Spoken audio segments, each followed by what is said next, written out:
भोला के पिताजी दूसरे के यहाँ मजदूरी करके अपने परिवार का पालन पोषण किया करते थे। एक समय की बात है, भोला के पिताजी जब काम करके घर वापस लौट रहे थे, तो उनका एक्सीडेंट हो जाता है और वह इस दुनिया को छोड़ के चले जाते हैं। भोला की माँ घर चलाने के लिए अब दूसरे के यहाँ काम करने जाती है।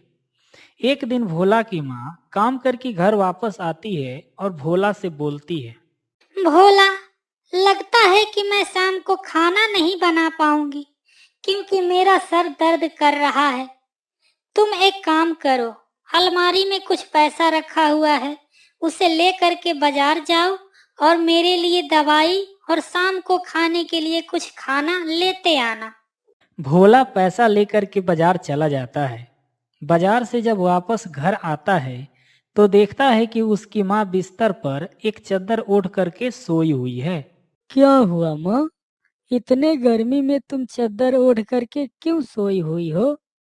कुछ नहीं भोला, मुझे बुखार है ना, शायद इसी वजह से मुझे ठंड ही लग रही है, इसलिए चादर ओढ़ करके सोई हूँ। तुम दवा लेकर के आए हो? हाँ माँ, दवा ले करके आया हूँ। तुम उठो, ये खाना खा करके दवा खा लो, उसके बाद सोना। भोला की माँ खाना खाकर दवा भी खा लेती है और भोला से बोलती है। भोला, तुम भी खाना खा लो और सारे बर्तनों को किचन में रख देना, मैं सुबह उठ करके धो दूंगी। ठीक है माँ, तुम सो जाओ, मैं सारे बर्तनों को किचन में रख दूंगा। भोला भी खाना खाकर सो जाता है। सुबह जब भोला उठता है, तो देखता है कि उसकी माँ सो रही है। भोला अपनी माँ को उठाने जाता है। जैसे ही भोला अपनी माँ की हाथ पकड़ता है उठाने के लिए, तो भोला की हाथ जलने लगता है। वो तुरंत अपनी माँ की हाथ छोड़ देता है। माँ, क्या तुम कल रात को दवा नहीं खाई थी? तुम्हें तो बहुत तेज बुखार हो गई है। भोला की माँ कुछ नहीं बोल पाती है, क्योंकि भोला की माँ की तबीयत बहुत ज़्यादा खराब हो चुकी थी। भोला अपनी माँ की ऐसी हालत देखकर घबरा जाता है। लेकिन शुक्र की बात यह थी कि भोला के गांव में ही एक डॉक्टर साहब रहते थे। भोला जल्दी से जाता है और डॉक्टर को बुला कर लाता है। डॉक्टर साहब भोला के माँ को इंजेक्शन लगाकर कुछ दवा भी देते हैं, जिससे भोला की माँ की तबीयत थोड़ा सा सही हो जाता है और वो बोलने लगती है। आपको बहुत ज्यादा कमजोरी हो गई है। आप इतना काम क्यों करती हैं? अगर आपको सही होना है तो कम से कम 2 महीने तक रेस्ट करना होगा और रोज टाइम से दवा खाना होगा, तभी आप सही हो पाएंगी। और हाँ भोला, ये लो पर्ची, इसमें कुछ दवाइयाँ लिखा हुआ है, इसे बाजार से ले आना। भोला डॉक्टर साहब को पैसा दे देता है और डॉक्टर साहब चले जाते हैं। भोला, तुम डॉक्टर साहब को देने के लिए पैसा कहाँ से लाए हो? माँ, कल तुमने मुझे पैसे नहीं दिए थे दवा लाने के लिए? उसी में से कुछ पैसे बचे हुए थे, वही पैसे मैंने डॉक्टर साहब को दे दिए हैं। भोला, मैं तो उठ नहीं पाऊंगी, लगता है कि सच में मुझे बहुत ज्यादा कमजोरी हो गया है और अपने घर में 1 रुपए भी नहीं है। तुम एक काम करो, मैं जहाँ काम करती थी उनके घर जाना और उनसे बोलना कि मेरी माँ की तबीयत खराब है, मेरी माँ जितने दिन काम की है वो पैसा दे दीजिए, मेरी माँ की दवा लाना है। और वो पैसा लेकर के बाजार जाना और डॉक्टर साहब जो दवा लिखे हैं वो ले करके आना।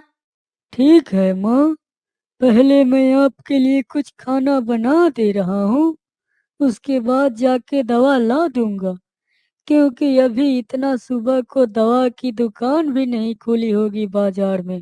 भोला अंदर चला जाता है कुछ खाना बनाने के लिए। इधर भोला की माँ अपने आप से बोलती है। हे भगवान, डॉक्टर बोल करके गया है कि 2 महीने तक रेस्ट करना है और मेरे घर में 2-4 दिन के ही राशन पड़े हुए हैं। अगर मैं कमाऊंगी नहीं तो घर कैसे चलेगा? अब आपका ही सहारा है भगवान, इस गरीब पर अपना कृपा दृष्टि डालिए। तभी भोला की आवाज आती है। माँ, मैंने रोटियां बना दी है। बाजार जा रहा हूँ तुम्हारी दवाइयाँ लाने के लिए। उधर से कुछ सब्जी लेते आऊंगा और आने के बाद सब्जियां भी बना दूंगा। भोला बाजार जाता है और अपने माँ के लिए दवाइयाँ और कुछ सब्जी लेकर घर वापस आने लगता है।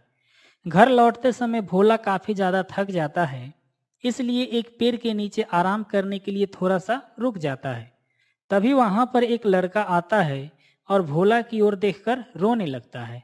अरे अरे भाई, क्यों रो रहे हो? क्या हो गया? कुछ नहीं भाई, मेरा रोने का मन कर रहा था इसलिए मैं रोने लगा। अरे भाई, किसी इंसान को रोने का मन थोड़े न करता है।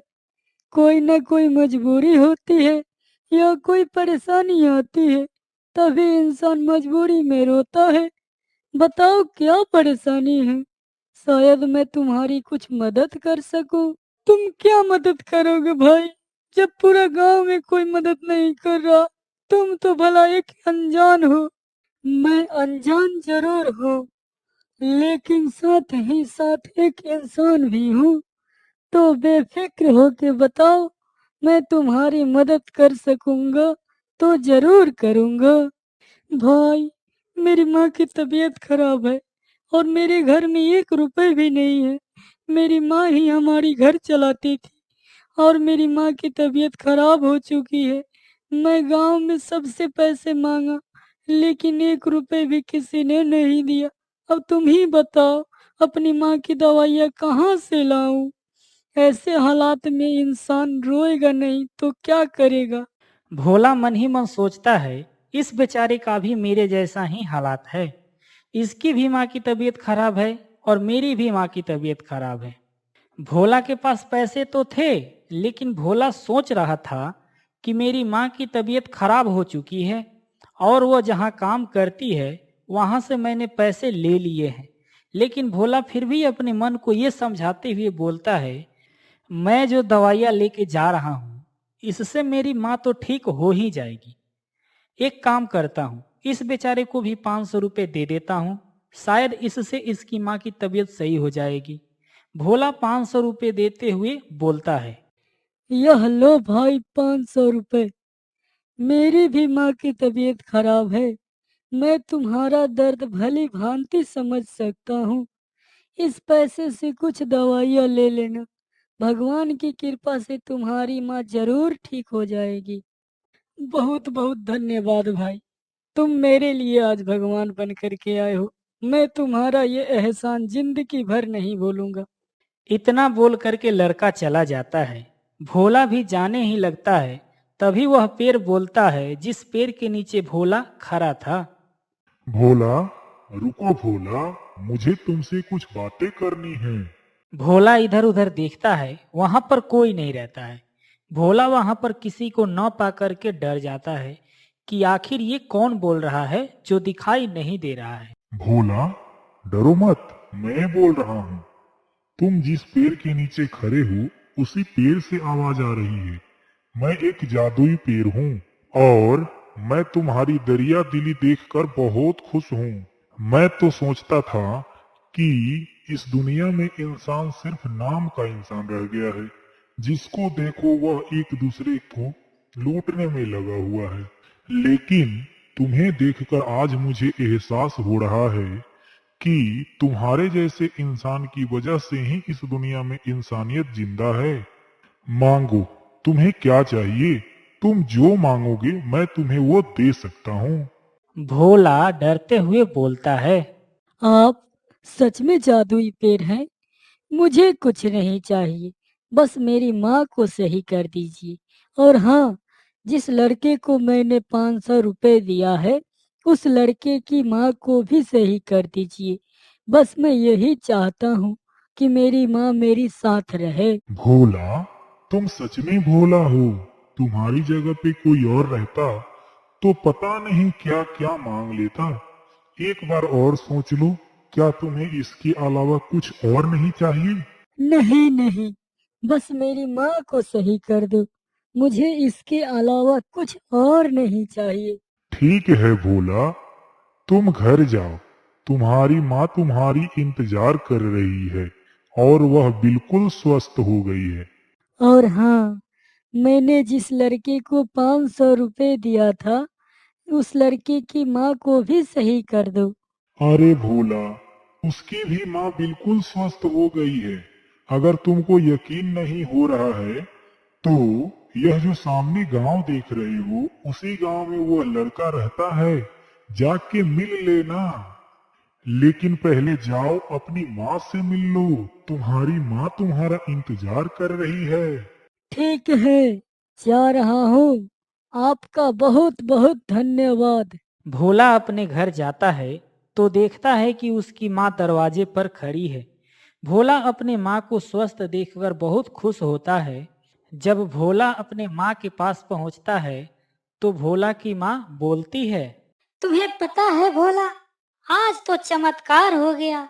जब तुम बाजार गए थे तो हमारे घर एक महात्मा आए थे और उन्होंने मुझे एक फल खाने को दिया और मैंने उस फल को खाया और देखो मैं बिल्कुल सही हो गई हूँ। और जब मैं सही हो गई तो मैंने सोचा कि महात्मा जी को कुछ अनाज दे दूं। और जब मैं अनाज लेकर के बाहर गई देने के लिए तो देखती हूँ कि महात्मा जी तो है ही नहीं। मुझे लगता है कि आज हमारे यहाँ भगवान आए थे हमारी मदद करने के लिए। हाँ माँ, मुझे भी ऐसा ही लग रहा है। इसमें लगना क्या है, तुम्हें दिख नहीं रहा है? मैं तुम्हारे सामने स्वस्थ खड़ी हूँ, ये भगवान की ही कृपा है। अच्छा ये बताओ, मैं जहाँ काम करती थी तुम वहाँ पैसा मांगने गए थे? हाँ माँ, मैं पैसा मांगने गया था और उन्होंने मुझे पैसा भी दिया और मैं दवा भी लेकर के आया हूँ और बाकी के पैसा इसी थैले में है। भोला अपने माँ को थैला देता है। भोला की माँ थैले में देखती है तो उस थैले में पूरा थैला पैसा रहता है। भोला, इतना पैसा कहाँ से लेकर आ रहे हो? मैं जहाँ काम करती हूँ उन्होंने तुम्हें इतना पैसा दे दिया? ये तो बहुत ज्यादा पैसा है। भोला भी इतना पैसा देख करके हैरान हो जाता है, लेकिन भोला समझ जाता है कि यह जादुई पेड़ ने दिया है। फिर भोला अपनी माँ से जादुई पेड़ के बारे में सब कुछ बता देता है। भोला और भोला की माँ जादुई पेड़ को धन्यवाद करते हैं और वह अपना जीवन हंसी खुशी से बिताने लगते हैं। दोस्तों, इस कहानी से हमें यही सीख मिलती है कि आपके सामने जब कोई लाचार व्यक्ति आए तो इंसानियत के नाते आप उसकी जितना मदद कर सकते हैं जरूर करें।